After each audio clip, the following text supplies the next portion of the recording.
Annaji sir ಅವರಿಗೆ, ಅಪ್ಪಾಜಿ sir ಅವರಿಗೆ, MS ಮೂರ್ತಿ ಅವರಿಗೆ, ಶ್ರೀಧರ ಮೂರ್ತಿ ಅವರಿಗೆ ಎಲ್ಲರಿಗೂ ನಮಸ್ಕಾರ ತಿಳಿಸುತ್ತಾ ಈ ನನ್ನ ಸಮಕಾಲೀನ ಕಲೆಯ ಬಗ್ಗೆ ನನ್ನ ವಿಚಾರವನ್ನು ನಿಮ್ಮ ಮುಂದೆ ತರಲಿಕ್ಕೆ ಇಷ್ಟಪಡ್ತೀನಿ. ಸಮಕಾಲೀನ ಕಲೆ ಅಂತ ನಾನು ಬರೀ ಈಗ ಸಬ್ಜೆಕ್ಟಿನ ಕೊಟ್ಟಿದ್ದೀನಿ.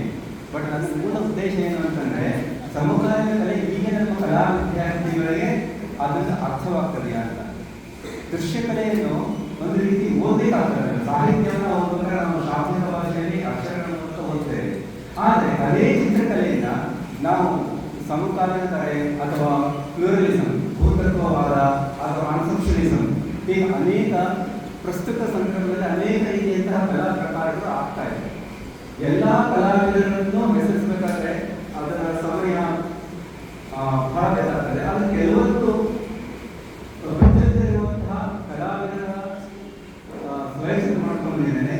ಅದರ ಜೊತೆಗೆ ನನ್ನ ಮೂಲ ಉದ್ದೇಶ ಏನು ಅಂತಂದರೆ, ಯಾವುದೇ ಒಬ್ಬ ಕಲಾ ವಿದ್ಯಾರ್ಥಿಗೆ ಕಲಾ ಇತಿಹಾಸದ ಹಿನ್ನೆಲೆ ಗೊತ್ತಿದ್ದರೆ ಮುಂದೆ ತಾನು ಮಾಡುವಂತಹ ಕಲಾಕೃತಿಗಳಲ್ಲಿ ಆದಂಥ ಬದಲಾವಣೆಗಳನ್ನು ಮಾಡಿಕೊಳ್ಳೋಕ್ಕಾಗ್ತದೆ.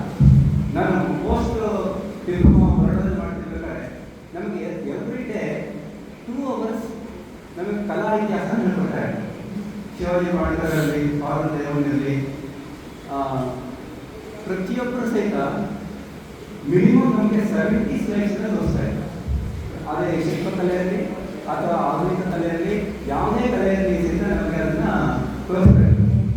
ಉದ್ದೇಶ ಏನಂತಂದರೆ, ಕಲಾ ಇತಿಹಾಸದಲ್ಲಿ ಇಷ್ಟೆಲ್ಲ ಕಲಾಕೃತಿಗಳು ಆಗೋಗಿದೆ.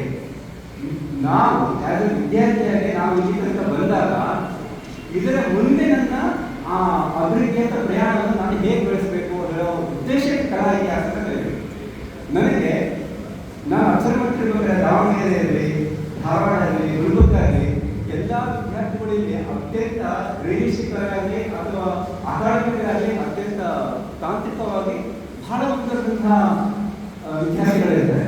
ಆದರೆ ಕಲಾ ಇತಿಹಾಸದ ಕೊರತೆ ಅಥವಾ ಕಲಾ ಅಸ್ಥೆಟಿಕ್ ಸೆನ್ಸ್ನ ಕೊರತೆ ಇದರಿಂದ ಅವರು ಸಮಕಾಲೀನ ಕಲೆಯಲ್ಲಿ ಅಥವಾ ತಮ್ಮ ಭಾಷೆಯ ಕೊರತೆಯನ್ನು ಜಾಗತಿಕ ಮಟ್ಟದಲ್ಲಿ ಅವರು ಗುರುತಿಸ್ಕೊಳ್ಳಿಕ್ಕೆ ಆಗ್ತಾ ಇದೆ. ಅದು ಒಂದು ಪಾಠ ಅಂತ ಹೇಳಿದೆ. ನಾನು ಈಗಿನ ಇದನ್ನು ತೋರಿಸ್ತೀನಿ. ಪರಿವರ್ತನೆ ಮತ್ತು ಪ್ರಗತಿ ಒಂದು ನಿರಂತರ ಆಗುವಂತಹ ಪ್ರಕ್ರಿಯೆ. ಕಾಲದ ನಿರಂತರ ಚಲನೆಯಿಂದ ಯಾರನ್ನು ಅನುಭವವೀನನ್ನಾಗಿ ಮಾಡಲು ಬಂದಿಲ್ಲ. ಬದುಕು ಇದೆ ಅಂದರೆ ಅನುಭವ ಇದೆ ಅಂತ. ಬದುಕನ್ನ ಅನುಭವ ಇದ್ದಾಗ ಅದು ತುಂಬಾ ಸೂಕ್ಷ್ಮವಾದಂತಹ ವ್ಯಕ್ತಿ ಅದನ್ನ ಕಾವ್ಯಾತ್ಮಕವಾಗಿಯೋ ಅಥವಾ ದೃಶ್ಯಾತ್ಮಕವಾಗಿ ಅಂತ ಪ್ರತಿಬಿಂಬಿಸ್ತಾರೆ. ಅದಕ್ಕೆ ನಮ್ಮ ದೃಶ್ಯಕಲೆಯ ಮಾಧ್ಯಮವು ಒಂದು. ಕಲಾಕೃತಿ ಅಂದರೆ ಏನು ಅಂತ ಒಂದು ಚಂದ್ರಕಾಂತ್ ಕೂಸುನವರು ನಮ್ಮ ಪುಸ್ತಕದಲ್ಲಿ ಬರೆದಿದ್ದಾರೆ. ಉಪಯುಕ್ತತೆ ಮತ್ತು ಆಮದು ಮಾಡಿಕೊಂಡಂತಹ ಈ ಗ್ರಹಿಸಿಕೊಳ್ಳುವ ಯೋಗ್ಯತೆಯನ್ನು ಇದು ಪಡೆದುಕೊಂಡಿರುತ್ತದೆ. ಆತ್ಮಾನಂದದ ಸಾಕಾರ ಪಡೆದದ್ದು. ಅದರ ವಿರುದ್ಧದಲ್ಲಿ ಒಂದು ಸೆಂಟೆನ್ಸ್ ಬರುತ್ತದೆ. ಅದರ ಅರ್ಥ ಮಾತ್ರ ಹೇಳ್ತೀನಿ, ಶ್ಲೋಕವನ್ನು ಹೇಳಲ್ಲ. ತನ್ನ ನಿರಪೇಕ್ಷ ಅವಶ್ಯಕತೆಗಳನ್ನು ಬಹುತೇಕ ಅಭಿವ್ಯಕ್ತಿಸುತ್ತಾನೆ. ಈ ಅನುಭವದ ಭಾಗಗಳೇ ಕಲಾಕೃತಿ ಅಥವಾ ಸಾಹಿತ್ಯವಾಗಬಹುದು. ರವೀಂದ್ರನಾಥ್ ಅವರು ತಮ್ಮ ಕಲೆ ಅರ್ಥ ಪುಸ್ತಕದಲ್ಲಿ ಹೇಳ್ತಾರೆ, ಪ್ರಪಂಚದ ಎಲ್ಲಾ ಜೀವರಾಶಿಗಳ ಪೈಕಿ ಮಾನವನಿಗೆ ಮಾತ್ರ ಅವನ ಮೂಲ ಅವಶ್ಯಕತೆಗಳನ್ನು ಮೀರಿಸುವಷ್ಟು ಸಾಮರ್ಥ್ಯ ಹಾಗೂ ಬುದ್ಧಿಶಕ್ತಿ ಇದೆ. ಈ ಬುದ್ಧಿಶಕ್ತಿಗಳಿಂದಲೇ ಪ್ರಯಾಣ ಆರಂಭವಾಯಿತು ಅಂತ ಹೇಳ್ಬೋದು. ಹಾಗಾದ್ರೆ ಸಮಕಾಲೀನ ಕಲೆ ಅಂದರೆ ಏನು? ಆಧುನಿಕ ಕಲೆ ಅಂದರೆ ಏನು? ಅದಕ್ಕೆ ದ ಇಂಡಿಯನ್ ಕಂಟೆಂಪರರಿ ಆರ್ಟ್ ಪುಸ್ತಕದಲ್ಲಿ ಪ್ರಾಣನಾಥ್ ಮಾಧವ್ ಅವರು ಹೇಳ್ತಾರೆ, ಸಮಕಾಲೀನ ಕಲೆಯಾದ ಆಧುನಿಕ ಕಲೆ ಇದು ಭೌಗೋಳಿಕವಾಗಿ ಅಲ್ಲ, ಯಾವುದೇ ರೀತಿಯ ಪ್ರಾಂತೀಯವಾಗಿರುವಂಥದ್ದು ಅಲ್ಲ, ತಾಂತ್ರಿಕತೆಯೂ ಅಲ್ಲ, ಸೌಂದರ್ಯವೂ ಅಲ್ಲ, ಭೌತಿಕವಾದಂತಹ ಅದಕ್ಕಿಂತಲೂ ಇತಿಹಾಸವನ್ನು ಪುನರ್ ನಿರ್ಮಾಣ ಮಾಡುವ ಸಲುವಾಗಿ ನಾವು ಸಮಕಾಲೀನ ಕಲೆಯನ್ನು ಮಾಡಲು ಆಗುವುದಿಲ್ಲ. ಹಾಗಾದ್ರೆ ಅವ್ರ ಪ್ರಕಾರ ಏನು? ಈಗಿನ ಶೈಲಿ ಮತ್ತು ಪ್ರವೃತ್ತಿಗಳು ಭಾವನಾತ್ಮಕವಾಗಿ ತನ್ನಿಂದ ತಾನೇ ಮೂಡಲ್ಪಟ್ಟರೆ ಮಾತ್ರ ಅದು ಸಮಕಾಲೀನ ಕಲೆ ಅಥವಾ ಕಾನ್ಸೆಪ್ಚುಯಲಿಸಂ ಅಂತ ಹೇಳ್ಬೋದು. ನನಗೆ ಈ ಒಂದು ವಿಚಾರದಲ್ಲಿ ಒಂದು ಎಕ್ಸಾಂಪಲ್, ಯಾವ ಕಲೆ ಯಾವುದು ನಮ್ಮನ್ನ ಇದು ಹೋಗುತ್ತೆ ಅಂತೇಳಿ ಒಂದು ಸುಶಾಂತ್ ಮಂಡಲ್ದು ಒಂದು ಇನ್ಸ್ಟಾಲೇಷನ್ ಆರ್ಟ್ ಆಗುತ್ತೆ. ಈ ಇನ್ಸ್ಟಾಲೇಷನ್ ಆರ್ಟ್ ಏನಂತಂದ್ರೆ ಗಾಜಿನ ಕೊಳವೆಗಳಿರುತ್ತೆ. ಗ್ಯಾಲಕ್ಸಿಯಲ್ಲಿ 2011ರಲ್ಲಿ ಆಗಿರುವಂತಹ ಈ ಕಲಾಕೃತಿ. ಆ ಗಾಜಿನ ಕೊಳವೆಗಳಲ್ಲಿ ಸೋಪಿನ ನೊರೆಗಳನ್ನ ಹಾಕಿದ್ದಾರೆ. ಸೋಪಿನ ನೊರೆಗಳನ್ನು ಹಾಕಿ ಅದು ನಿರಂತರವಾಗಿ ಅದು ಚಲನೆಯನ್ನು ಕೊಡ್ತಾ ಇದೆ.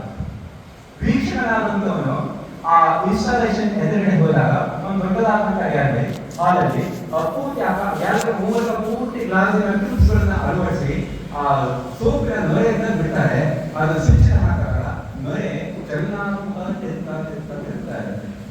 ಎಲ್ಲಿ ಆ ನೊರೆ ಎಲ್ಲಿ ಹೋಗುತ್ತೆ, ಎಲ್ಲಿ ಮತ್ತೆ ಕೆಳಗೆ ಬರುತ್ತೆ, ಮತ್ತೆ ತಿರ್ಗಾ ಮೇಲೆ ಹೋಗುತ್ತೆ ಅಂತಂದಾಗ ವೀಕ್ಷಕನಾದ ನಾವೇನ್ ಮಾಡ್ತೀವಿ ಅಂದ್ರೆ ಅದನ್ನ ಸತತವಾಗಿ ಅಬ್ಸರ್ವ್ ಮಾಡ್ತೀವಿ. ಎಲ್ಲಿ ತನ್ನನ್ನು ತಾನು ಮರೆಸಿಕೊಳ್ಳುತ್ತೋ ಅದು ಕಲೆಯ ಯಶಸ್ಸಿನ ಒಂದು ಭಾಗ. ಅದೇ ರೀತಿ ನಾನು ಕೆಲವೊಂದು ಎಕ್ಸಾಂಪಲ್ಸ್ ತಂದುಕೊಂಡಿದ್ದೀನಿ. ಇಲ್ಲೊಂದು ಅಲ್ವಾರ್ ಬಾಲಸುಬ್ರಹ್ಮಣ್ಯ ಅಂತ ಒಂದು ಕಲಾಕೃತಿ ಅಂದ್ರೆ ಶಿಲ್ಪಕೃತಿ. ಇದರಲ್ಲಿ ಏನಾಗುತ್ತೆ ಅಂತಂದ್ರೆ ಎವಾಪರೇಟಿಂಗ್ ಕಾಂಪೌಂಡ್ಸ್ ಹಾಕಿ ಒಂದು ಪೋರ್ಟ್ರೇಟ್ ಭಾವಚಿತ್ರ ಮಾಡಿದ್ದಾರೆ. ಅದಕ್ಕೆ ತನ್ನದೇ ಆದಂತಹ ಒಂದು ಟೆಂಪರೇಚರ್ ಕೊಟ್ಟಿ ಹೋದಾಗ ಅದು ಸ್ಲೋಲಿ ಆ ಭಾವಚಿತ್ರ ಕಡಿಮೆ ಆಗ್ತಾ ಇದೆ. ಎಲ್ಲಿ ಅಸ್ತಿತ್ವ ಇತ್ತೋ ಒಂದು ಸಮಯದಲ್ಲಿ ಅಸ್ತಿತ್ವ ಕಡಿಮೆ. ಹಾಗಾದರೆ ಕಲೆ ಇತ್ತು. ಈಗ ಎಲ್ಲಿ? ಈಗ ಇಲ್ಲ. ಹಾಗಾದ್ರೆ ಕಲೆ ಯಾವುದು ಅಂದ್ರೆ ನಾವು ಈಗ ಇದ್ದೇವೆ, ಮುಂದೆ ಇರ್ತೀವೋ ಇಲ್ಲ ಗೊತ್ತಿಲ್ಲ, ಹಿಂದೆ ಇದೆಯೋ ಇಲ್ಲೋ ಗೊತ್ತಿಲ್ಲ. ಈ ಕಲಾಕೃತಿಗಳು ರಾಣಿ ರೇಖಾರದ ಇತ್ತೀಚಿನ ಕಲಾಕೃತಿಗಳಲ್ಲಿ ಇರಿಸನ್ ಅಂತ ಮಾಡ್ತಾರೆ. ಅದನ್ನ ನಾನು ಸ್ಲೈಡ್ಸ್ ನಾನು ತೋರಿಸ್ತೀನಿ. ಅಲ್ಲಿ ನಿನ್ನೆ ಆಗಿದೆ, ಮೊನ್ನೆ ಆಗಿದೆ, ಲಾಸ್ಟ್ ವೀಕ್ ಆಗಿದೆ, ಹಲವಾರು ವರ್ಷಗಳಾಗಿದೆ. ಆದರೆ ಅದು ಈಗ ಪ್ರಸ್ತುತ ಇರಿಸನ್. ಈಗ ನಾನು ಮಾತಾಡ್ತಾ ಇದ್ದೇನೆ, ನಾಳೆ ಇದು ಪ್ಲೀಸ್ ಈ ರಾಣಿ ರೇಖಾದ ಕಲಾಕೃತಿ ಅನ್ನೋದು ಅದೇ ಬರುತ್ತೆ. ನಮಗೆ ಎದುರುಗಡೆ ಇರುವಂತಹ ನಮ್ಮ ಹಿರಿಯ ಕಲಾವಿದರಂತಹ ಅಪ್ಪಾಜಯ್ಯವರದ ಒಂದು ಕಲಾಕೃತಿಯನ್ನು ನಾವು ನಿಮಗೆ ತೋರಿಸ್ತೇನೆ. ಅವರು ಹಿಂದೆ ಮಾಡುವಂತಹ ಒಂದು ಈ ಕಲಾಕೃತಿಯಲ್ಲಿ ಹೇಗಿದೆ ಅಂದ್ರೆ ಗಾಂಧಿ ಸ್ಮಾರಕ ಸ್ತಂಭ ಕಾಗೆಗಳು ಹಾಕ್ತಾ ಇದೆ, ಸಣ್ಣ ಸಣ್ಣ ಹುಳುಗಳು ಕೆಳಗೆ ಬಿದ್ದಿದೆ. ಏನಿದೆ ಅರ್ಥ? ನಮ್ಮ ಸಂಸ್ಕೃತಿಯನ್ನ ಬಂಡವಾಳಶಾಹಿಯಾದಂತಹ ಈ ಸಂಸ್ಕೃತಿಯಲ್ಲಿ ಬಂಡವಾಳಶಾಹಿಯಂತಹ ಈ ಸಂಸ್ಕೃತಿಯನ್ನ ಹಲವಾರು ಕಲಾಕೃತಿಗಳಲ್ಲಿ ನಾವು ನೋಡಬಹುದು. ಗಾಂಧಿನ ಸ್ಮಾರಕವಾಗಿ ನಾವು ನೋಡ್ತೇವೆ, ಪೂಜೆ ಮಾಡ್ತೇವೆ. ಇದು ಕಾಗೆಗಳಿಗೆ ರಸ್ತೆ ಸಾಕ್ಬಿಟ್ಟಿದೆ ಅಂತ ಒಂದು ಮಾರ್ಮಿಕವಾದಂತಹ ಸಂಗತಿ ಹೇಳ್ತಾರೆ. ಇದೇ ಕೆಟಲಾಗಲ್ಲಿ ಒಂದು ಪುಸ್ತಕದ ಬಗ್ಗೆ ಕುರಿತು ಒಂದು ಚಿಂತನೆ ಇದೆ ಇದರಲ್ಲಿ. ಈ ಪುಸ್ತಕಗಳ ಮತ್ತು ತಲೆಬುರುಡೆಗಳು ಮತ್ತು ಪುಸ್ತಕಗಳನ್ನ ಜ್ಞಾನ ಭಂಡಾರ ಹೇಳ್ತಾ ಇದ್ದಾರೆ. ಹಾಗಾದ್ರೆ ಇದು ಸಹಿತ ಪುಸ್ತಕ ಮತ್ತು ಜ್ಞಾನ ಭಂಡಾರ ಇವೆಲ್ಲ ಎಲ್ಲಿ ಹೋಗ್ತಾ ಇದೆ? ಬರೇ ತೋರಿಸಿಗೋಸ್ಕರ ಪುಸ್ತಕಗಳನ್ನ ನಾವು ಬಿಡ್ತೇವೆ. ಒಂದು ಮಾರ್ಮಿಕವಾದಂತಹ ವಿಡಂಬನಾತ್ಮಕಂತಹ ಒಂದು ಕಲಾ ಎಕ್ಸಿಬಿಷನ್ಸ್ ಬೆಂಗಳೂರಿನಲ್ಲಿ ಇಂದಿರಾನಗರದಲ್ಲಿ ಹಲವಾರು ವರ್ಷಗಳಿಂದ ನಮ್ಮ MS ಮೂರ್ತಿ ಅವರ ಒಂದು ಶೋ ಆಗಿತ್ತು. 25 ಫೂಟಿನ ಒಂದು ಕ್ಯಾನ್ವಸ್ ಕಲಾಕೃತಿಯಲ್ಲಿ ಒಂದು ಅಡ್ಡಗೆರೆ ಹಾಕ್ಬಿಟ್ಟು ದೊಡ್ಡದಾದಂತಹ ಒಂದು ಚಿತ್ರಣ ಮಾಡಿದ್ರು. ಅದೇ ಚಿತ್ರ ಬೌದ್ಧ ಅಂತ ಅದರಲ್ಲಿ ಇತ್ತು. ಅಲ್ಲಿ ನಾವು ಯಾವಾಗ ಅಲ್ಲಿ ಕಲಾ ಎಕ್ಸಿಬಿಷನ್ಗೆ ಹೋದಾಗ ಕಂಟಿನ್ಯೂಸ್ ಆಗಿ ನೋಡಬೇಕು ಅಂತ 5 ನಿಮಿಷ 10 ನಿಮಿಷ ಸತತವಾಗಿ ಇದೆ. ಯಾವುದು ನಮ್ಮನ್ನು ಮರೆಸುತ್ತೋ ಅದು ಕಲಾಕೃತಿ. ಈಗ ಸಮಕಾಲೀನ ಕಲೆ ಇದು ಹೌದು, ಇದು ಅಲ್ಲ, ಇದು ಎಡಪಂಥೀಯ ಕಲೆ, ಇದು ಬಲಪಂಥೀಯ ಕಲೆ, ಇದರ ಅವಶ್ಯಕತೆ ನನಗೇನು ಕಾಣಿಸೋದಿಲ್ಲ. ಕಲೆ ನನ್ನನ್ನು ಮರೆಸಬೇಕು. ಅದಕ್ಕೆ ಶಕ್ತಿ ಬರ್ಮನ್ ಅವರದು ಒಂದು ಕಲಾಕೃತಿ, ನಿರಂತರ ಶಕ್ತಿ ಬರ್ಮನ್ ಯಾವುದೇ ಒಂದು ಕಲಾಕೃತಿ ನೀವು ನೋಡ್ತಾ ಇದ್ರೆ ಅಲ್ಲಿ ಪರ್ಷಿಯನ್, ಮೊಘಲ್ ಸಂಸ್ಕೃತಿ, ಭಾರತೀಯತೆ, ಸಣ್ಣ ಸಣ್ಣ ಸಣ್ಣ ಸ್ಟೋರಿಗಳು, ಅದನ್ನೆಲ್ಲ ಒಂದು ಕಾವ್ಯಾತ್ಮಕವಾಗಿ ದೃಶ್ಯ ರೂಪದಲ್ಲಿ ಹಾಕಿರ್ತಾರೆ. ಈ ಕಾವ್ಯಾತ್ಮಕದ ದೃಶ್ಯಕತೆ ಹೊರತ ನಾವು ಎಲ್ಲಿ ಶುರು ಮಾಡಬೇಕು? ಪ್ರತಿಯೊಂದಕ್ಕೂ ಆದಂತಹ ತನ್ನದೇ ಇತಿಹಾಸವನ್ನು ಇರುತ್ತೆ. ಸಮಕಾಲೀನ ಕಲೆ ಅಂದ್ರೆ ಯಾವುದೋ ಒಂದು ತನ್ನ ಇಮೇಜ್ ಅನ್ನು ಹಾಕಿದ್ರೆ ಅದು ಸಮಕಾಲೀನ ಕಲೆ ಅಂತ ಆಗೋದಿಲ್ಲ. ಸೊ ಶಕ್ತಿ ಬ್ರಹ್ಮದಲ್ಲಿ ಯಾವುದೇ ಕಲಾಕೃತಿಗಳು ಅಲ್ಲಿ ಪೌರಾಣಿಕ ದುರ್ಗಾಪಾತ್ಯ ಕಥೆಗಳನ್ನು ಸಹಿತ ಹೇಳ್ತಾರೆ. ಅದೇ ತರ ಗ್ರೀಕ್ ಸಂಸ್ಕೃತಿಯನ್ನು ಹೇಳ್ತಾರೆ, ಭಾರತೀಯ ಚಿತ್ರಕಲೆಯನ್ನು ಹೇಳ್ತಾರೆ. ಸೊ ಸೊ ಹಾಗೆ ತನ್ನದೇ ಆದಂತಹ ವಿಶಿಷ್ಟವಾದಂತಹ ಇರುತ್ತೆ. ಈಗ ನಾನು ಇಲ್ಲಿ ಸ್ಲೈಡ್ಸ್ ತೋರಿಸ್ತಾ ಇರುವಂತಹ ಅರುಣ್ ಚೌಧರಿ ಸ್ಲೈಡ್ಸ್. ಅರುಣ್ ಚೌಧರಿ ಕನ್ನಡ ಆರ್ಟಿಸ್ಟರು. ಅವರು ಶಿವಮೊಗ್ಗದಲ್ಲಿ ಒಂದು ಶೋ ಮಾಡಿದ್ರು. ಇದರಲ್ಲಿ ಸೈಲೆಂಟ್ ವಿಟ್ನೆಸಸ್ ಅಂತ ಇದೆ. ಜಸ್ಟ್ ಸ್ಲೈಡ್ಸ್ ಸೈಲೆಂಟ್ ವಿಟ್ನೆಸಸ್ ಅಂತ ಇದೆ. ರಿಕ್ಷಾಗಳು, ಆಮೇಲೆ ಬಾರ್ಬರ್ನ ಅಂಗಡಿ, ಅದೇ ತರ ರಿಕ್ಷಾ ಮತ್ತೆ ಕಲ್ಲು ಬಂಡೆಗಳು, ಅದೇ ತರ ಒಂದಿಷ್ಟು ಮುಂದೆ ಇದು ಬರುತ್ತೆ, ಮಿರರ್ಸ್ ಬರುತ್ತೆ, ಆಮೇಲೆ ಚಮಚಗಳು ಬರುತ್ತೆ. ಇವೆಲ್ಲ ಏನು, ಯಾವ್ದೋ ಒಂದು ಚಮಚ, ಕೂರ್ಚಿ ಇದರ ಹಾಕುಗಳಲ್ಲಿ ನಮ್ಗೆ ಏನೇನು ತೋರಿಸುತ್ತೆ. ಇಲ್ಲಿ ನಮಗೆ ಇತಿಹಾಸದ ಪಳೆಯುಳಿಕೆಗಳನ್ನು ತೋರಿಸುತ್ತೆ. ವ್ಯಕ್ತಿ ಶಾಶ್ವತವಲ್ಲ, ಆದ್ರೆ ಅದೇ ತರ ರಿಕ್ಷಾ ಆಗಲಿ, ಸ್ಪೂನ್ ಆಗಲಿ, ಅವು ಎಷ್ಟೋ ಸಂಸ್ಕೃತಿಯ ಪ್ರತೀಕವಾದಂತಹ ಅದು ಪ್ರತೀಕಗಳು. ಚಮಚನ ಸಾವಿರಾರು ಜನ ಬೆಳೆಸುತ್ತೆ. ಆ ಚಮಚ ಯೂಸ್ ಮಾಡುವಂತ ವ್ಯಕ್ತಿ ಇರಲ್ಲ, ಆದ್ರೆ ಚಮಚ ಇರುತ್ತೆ. ರಿಕ್ಷಾಗಳಿರುತ್ತೆ, ಪ್ರತಿಯೊಂದಂತಹ ಒಂದು ಇರುತ್ತೆ. ಅದನ್ನ ಭಾರತೀಯ ಸಂಸ್ಕೃತಿ, ಅದು ಯಾವುದೇ ಒಂದು ಮೊಘಲ್ ಸಂಸ್ಕೃತಿ ಇರ್ಬೋದು, ಅಥವಾ ಯಾವುದೇ ಐತಿಹಾಸಿಕ ಸ್ಮಾರಕ ಸಾಂಚಿ ಸ್ತೂಪ ಇರ್ಬೋದು, ಇನ್ನೊಂದು ವರ್ಗದವರು ಆ ಸ್ತೂಪನ ಬಿಟ್ಕೊಂಡು ಹೋಗ್ತಾ ಇರೋದು ತೋರಿಸ್ತಾ ಇರ್ತಾರೆ. ಆದಂತ ಒಂದು ಪರಿಸ್ಥಿತಿ ನಾವು ಯಾವುದೇ ಒಂದು ಕಲಾಕೃತಿ ನೋಡ್ಬೇಕಾದ್ರೆ ಅದು ಮೂಲ ಅರ್ಥ, ಅದ್ರ ಯಾವ ಚಿನ್ನ, ಯಾವುದೇ ಆರ್ಟಿಸ್ಟ್ ಕಲಾವಿದ ಯಾವುದೇ ಮೂಲೆಯಲ್ಲಿ ಸುಮ್ಮನೆ ಒಂದು ಲೈನ್ ಹಾಕಿರಲ್ಲ. ಅದಕ್ಕೆ ಸತತವಾದಂತ ಒಂದು ಅಧ್ಯಯನ, ಸತತವಾದಂತ ಅನುಭವ ಇರುತ್ತೆ. ನಿಮ್ಮ ಅನುಭವ ಅಗೋಚರವಾಗಿ ಮೂಡಿ ಬಂದರೆ ಮಾತ್ರ ಅದು ಕಲಾಕೃತಿ ಆಗುತ್ತೆ. ನಾನು ಮಾಡ್ತಾ ಇದ್ದೀನಿ ಅಂತಂದ್ರೆ ನಿಮ್ಮ ಕಲಾಕೃತಿ ಫೇಲಿಯರ್ ಆಗುತ್ತೆ. ಸೊ ನಾನು ವೈಟ್ ಕ್ಯಾನ್ವಸ್ ಮೇಲೆ ವಿದ್ಯಾರ್ಥಿಗಳು ನಾವು ಮಾಡ್ತಾ ಫೋರ್ಸಬಲಿ ನಾನು ಇವತ್ತೇ ಪೋಸ್ಟ್ ಮಾಡಿದ ಮಾಡ್ಕೊಡ್ದೆ, ನಾನು ಈ ತಗೊಂಡು ಹೋಗ್ತಿದ್ದೆ, ವಿಷಯ ಕೊಡೋರು ಆ ವರ್ಕ್ ಹಾಕಿದ್ರು, ಇಮಿಡಿಯೇಟ್ ಹೋಗಿ ಹಾಕೋದಿಲ್ಲ. ನಾನು ಯಾವ್ದೊಂದು ಇನ್ಸ್ಟಾಲೇಷನ್ ನೋಡಿರ್ತೀರಾ, ಅದನ್ನ ತಗೊಂಡೋಗಿ ಹಾಕೋದಿಲ್ಲ. ಹೌದು, ನಾ ಇಲ್ಲಿ ಅದು ನಮ್ಮ ವ್ಯಕ್ತಿತ್ವದ ಭಾಷೆ ಸಹಿತ ತೋರಿಸುತ್ತೆ. ಇದೆಲ್ಲ ಅರುಣ್ ಚೌಧರಿ ವರ್ಕು. ಮುಂದೆ ಇದು ಬೆಳಗ್ಗೆ ಕಾಂಟೆಂಪರರಿ ಆರ್ಟ್ ಬಗ್ಗೆ ಬಹಳ ಜನ ಬಗ್ಗೆ ಮಾತಾಡ್ತಾ ಇದ್ದಾರೆ. ಸುರೇಶ್ ಕೆರಂ ಅವರು ಭಾರತಿ ಕೇರ್ ಬಗ್ಗೆ ಆರ್ಟಿಸ್ಟ್ ಆದಂತವರು. ಇವರು ಸ್ತ್ರೀ ತತ್ವವಾದನ್ನ ಎತ್ತಿ ಹಿಡಿತಾರೆ. ಪುರುಷ ಪ್ರಧಾನವಾದಂತಹ ಇದರಲ್ಲಿ ಬರೇ ಸ್ತ್ರೀ ದೌರ್ಬಲೀಕರಣ ಬಗ್ಗೆ ಮಾತಾಡ್ತಾ ಇರ್ತಾರೆ. ಅದನ್ನ ಕೂರ್ಚಿಲಿ ಮತ್ತೆ ಮುಂದೆ ಒಂದು ಆನೆ ಚಿತ್ರ ಇದೆ. ಆನೆಯಲ್ಲಿ ಪೂರ್ತಿ ಸ್ಪರ್ಮ್ ಆಕಾರವಾದಂತಹ ಭೂಮಿ, ಅಂದ್ರೆ ನಾವು ಕುಂಕುಮ ಹಚ್ಕೋತಿರಲ್ಲ, ಅದನ್ನ ಪೂರ್ತಿ ಹತ್ತಾರಕರವಾದ ಹಚ್ಕೋತೀವಿ. ನಮ್ಮ ಸಂಸ್ಕೃತಿಯನ್ನ ವ್ಯಂಗ್ಯಾತ್ಮಕವಾಗಿ ತೋರಿಸ್ತಾ ಇದೆ. ಪುರುಷ ಪ್ರಧಾನವಾದಂತ ಒಂದು ಸಂಸ್ಕೃತಿ. ನೆಕ್ಸ್ಟ್ ಇದೆಲ್ಲ ಅದೇ ಆನೆ ಚಿತ್ರ ಬಂತು. ಇದು ಸಹಿತ ಬೇರೆ ಬೇರೆ ತರ ಆನೆ ಚಿತ್ರಗಳನ್ನು ಮಾಡಿದ್ದಾರೆ. ನೆಕ್ಸ್ಟ್ ಇವರು ಬೇರೇಂದ್ರ ಪಾಣಿ ಅಂತ ಭವಿಷ್ಯದ ಆರ್ಟಿಸ್ಟ್. ಹಾಗೆ ಇರಲಿ.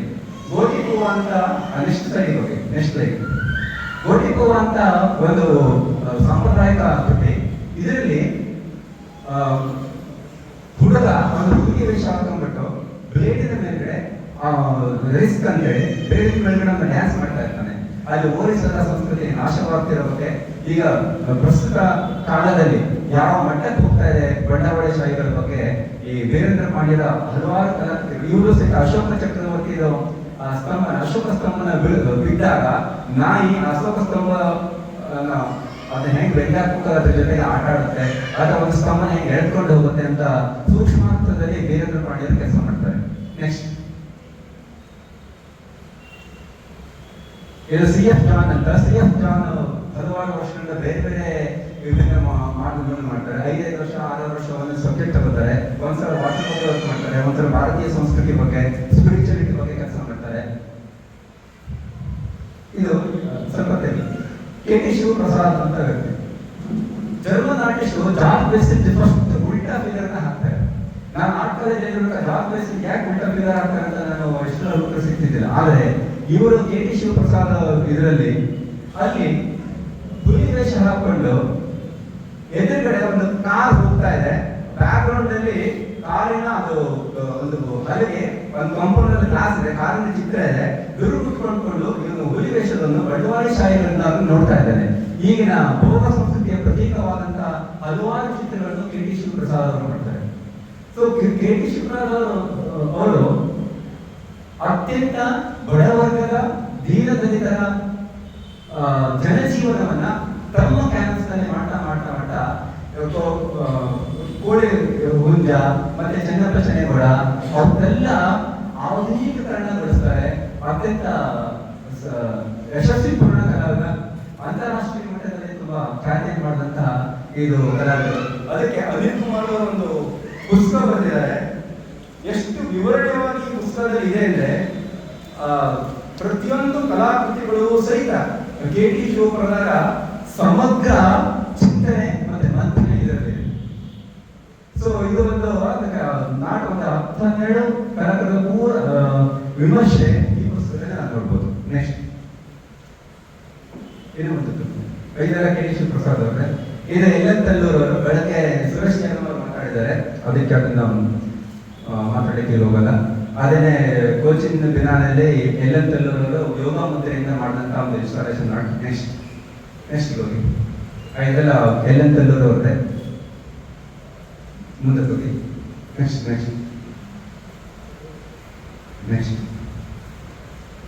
ಇದೆಲ್ಲ ಮ್ಯೂರಲ್ ಆರ್ಟ್ ಮತ್ತೆ ಮ್ಯೂಸಿಯಲ್ ಇಟ್ಕೊಂಡ್ಬಿಟ್ಟೆ ಮಾಡಿದಂತ ಕಲ್ಲೂರು ಅವರವರೆಗೂ ಈಗ ಅಂತಾರಾಷ್ಟ್ರೀಯ ಮಟ್ಟದ ಕಲಾವಿದರು. ಮುಂದಕ್ಕೆ ಹೋಗಿ ನೆಕ್ಸ್ಟ್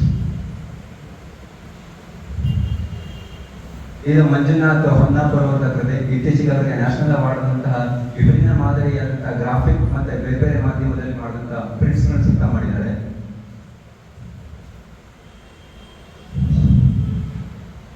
ಇದು ಎನ್.ಎಸ್. ರಶ್ ಅವರು. ಎನ್.ಎಸ್. ರಶ್ ಬಗ್ಗೆ ಮೂರ್ತಿ ಬೆಳಗ್ಗೆ ಸುರೇಶ್ ಮಾತಾಡಿದ್ದಾರೆ. ಒಂದು ನದಿಯ ತೀರವನ್ನ ದಾಟ್ತಾ ಇರುವಂತಹ ಒಂದು ಚಿತ್ರ. ಇದರಲ್ಲಿ 2 ಸಂಸ್ಕೃತಿಯ ವಿಹಂಗಮನವನ್ನ ನೋಡ್ಬೋದು. ಎಡಗಡೆ ಒಂದು ಸಂಸ್ಕೃತಿ, ಬಲಗಡೆ ಒಂದು ಸಂಸ್ಕೃತಿ, ಒಂದು ಸಂಸ್ಕೃತಿಯಿಂದ ಇನ್ನೊಂದು ಸಂಸ್ಕೃತಿಗೆ ಹೋಗೋದು. ಇಲ್ಲಾಂದ್ರೆ ವೈತರಣಿ ನದಿನ ದಾಟದಂತಹ ಒಂದು ಪರಿಕಲ್ಪನೆ ಭಾರತೀಯ ಆಧ್ಯಾತ್ಮಿಕ ಚಿಂತನೆಯನ್ನು ಸಹಿತ ಈ ಕೃತಿಯಲ್ಲಿ ನೋಡ್ಬೋದು. ನೆಕ್ಸ್ಟ್ ಆಮೇಲೆ ಮಾಸ್ ಮ್ಯಾರೇಜ್ ಅಂತ ಹೇಳಿ ಇದರ ಡೀಟೇಲ್ಸ್ ನೆಕ್ಸ್ಟ್ ಇದರಲ್ಲಿದೆ. ಪ್ರತಿಯೊಬ್ಬ ವ್ಯಕ್ತಿ ಮ್ಯಾರೇಜಿಗೆ ಬಂದಾಗ ಒಂದು ಭಂಗಿ ಹೇಗೆ, ಅದು ಇಷ್ಟನೋ ಕಷ್ಟನೋ ಆ ಮ್ಯಾರೇಜ್ ಪೂರ್ತಿ ಇರತಕ್ಕ ವೀಕ್ಷಕರಾಗಿ ನೋಡ್ತಿರ್ಬೇಕಾದ್ರೆ ಬೇರೆ ಬೇರೆ ತರ ಇರುವಂತ ವ್ಯಂಗ್ಯಾತ್ಮಕವಾಗಿ ತುಂಬಾ ಸೂಕ್ಷ್ಮವಾಗಿ ಹರ್ಷವರು ಮಾಡಿದ್ದಾರೆ. ನೆಕ್ಸ್ಟ್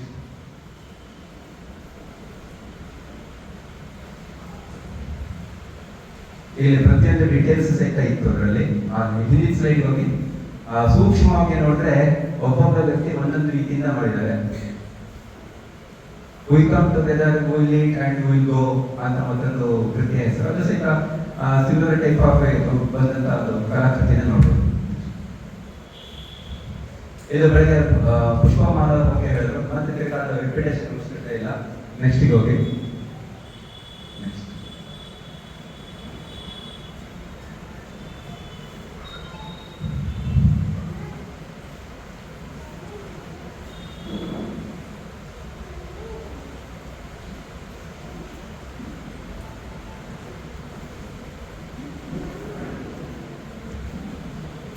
ರಾಣಿ ರೇಖಾ ಹಿಂಗಡೆ ಹೋಗಿ ಹಿಂದೆ ರಾಣಿ ರೇಖಾ ಅವರು ಕಲರಿ ಪೈಟ್ಟು ಅದರ ವರ್ಕ್, ಅದು ಕೇರಳದ ಕರಾಟೆ ಚಿತ್ರ ಮತ್ತು ಬಂಡವಾಳ ಶಾಹಿಗಳನ್ನು ಮತ್ತು ಜಾಗತಿಕ ಧೋರಣೆಯ ಚಿತ್ರಗಳನ್ನ ಅವರು ಈ ತರ ಮಾಡ್ತಾ ಇದ್ರು. ಕಲರಿ ಪೈಟ್ಟು ಮತ್ತೆ ಸಿಲ್ವರ್ ಕೈಂಡ್ ಆಫ್ ಆ ತರ ಮಾಡ್ತಾ ಇದ್ರು.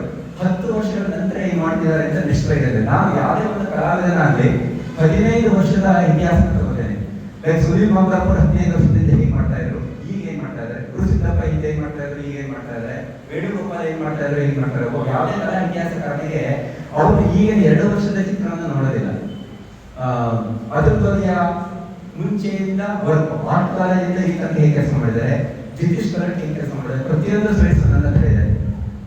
ಸುಧೀರ್ ಪಟವರ್ಧನ್ ಆಗಲಿ, ಜಿ.ವಿ. ಪಟೇಲ್ ಆಗಲಿ, ಪ್ರತಿಯೊಂದು ಕಲಾವಿದರ ಸ್ಲೈಡ್ಸ್ ಇಟ್ಕೊಂಡಿದ್ದೆ. ಇದು 10 ವರ್ಷ ನಂತರ ಹೇಗೆ ಆ ಕಲಾಕೃತಿ ನಾನು ಇಲಿಸನ್ ಅಂತ ಹೇಳ್ತೀನಲ್ಲ, ಇಲಿಸನ್ ಬಗ್ಗೆ ಹೋಗ್ತಿದ್ರು. ನಾವೆಲ್ಲ ಕಣಬಂಗೂರ ಅಂತ ಇದು ಮಾಡ್ತಾ ಇರೋದ್ರ ಬಗ್ಗೆ ಚೇಂಜಸ್ ಆಗಿದೆ ಅವರಿಗೆ.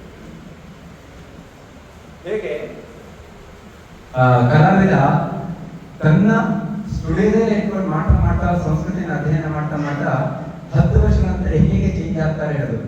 ನಿರಂತರವಾದಂತ ಬದಲಾವಣೆ ಕಲಾವಿದರಿಗೆ ಅಗತ್ಯ. ಇಲ್ಲಾಂದ್ರೆ 10 ವರ್ಷದ ಹಿಂದೆ ನೋಡುವಂತ ಕೆಲವೊಂದು ಆರ್ಟಿಸ್ಟ್ ಹೆಸರು ಹೇಳೋದಿಲ್ಲ. ವೃಕ್ಷ ಸೀರೀಸ್ ನಾವು ನೋಡಿದಾಗ 20 ವರ್ಷ ಆದ್ರೂ ಅದೇ ಇದೆ, ಈಗೂ ಅದೇ ಇದೆ, ಮುಂದೂ ಅದೇ ಇರುತ್ತೆ. ಇದನ್ನು ನಾನು ಹೋಗುವಂತ ಅವಶ್ಯಕತೆ ಇದೆಯಾ ಇಂತಹ ಚಿತ್ರಕಲಾವಿದರಿಗೆ ನನ್ನ ವೈಯಕ್ತಿಕ ನಿಲುವು. ಬಟ್ ಗೊತ್ತಿಲ್ಲ. ಬಟ್ ಎಲ್ಲಿ ಕಲಾಕೃತಿಯಲ್ಲಿ ಬದಲಾವಣೆ ಇದೆಯೋ ಅದನ್ನು ನಾವು ನಿರಂತರ ನೋಡ್ತಾ ಇರಬೇಕಾಗುತ್ತೆ.